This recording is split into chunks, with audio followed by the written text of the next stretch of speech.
Hi, I'm Camel. Today I would like to introduce you to the new line of multi-frame hives for the Dadant and Langstroth frames. This hive consists of a roof. In this case, it is a high roof. Here is a plastic feeder dedicated to multi-frame high roof. This feeder and the other elements, roof and the bottom, fit all models. So here we have the fasteners and the closure in one size. In addition, there are also feeders that are made of polystyrene. This feeder is divided, and when we pour a smaller amount of syrup into the hive, we simply make the bees take it faster. This syrup will not spill over the entire surface and will not cool down so quickly. Multi-frame hive includes a hygienic bottom board, typical of the multi-frame size. The bottom board is hygienic, so it has a drawer that can be dismantled. For example, at the winter we can open it, and at the beginning of the season we can close it, to better maintain the temperature in the beehive. Przykładowo przy zimowni możemy ją otworzyć, a na początku sezonu możemy ją zamknąć dla lepszego utrzymywania temperatury w samym ulu. The multi-frame body is different from the monolith bodies. First of all, it has to be self-assembled. These are not screws, they are not any glue. They are very durable, it is an inseparable connection. We can assemble one such hive.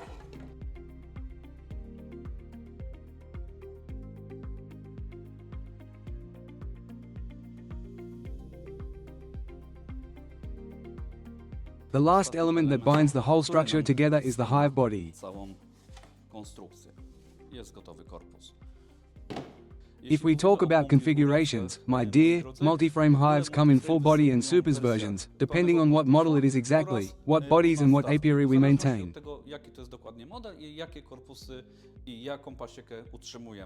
So we can choose such bodies.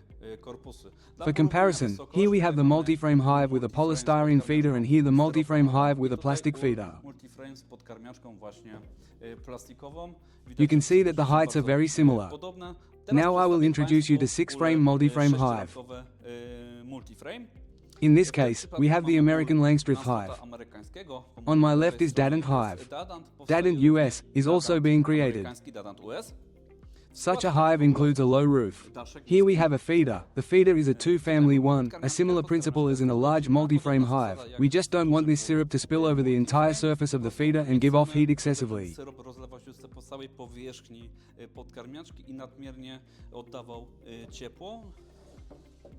Korpus, który jest składany i tutaj dochodzi nam dennica higieniczna z zatworem.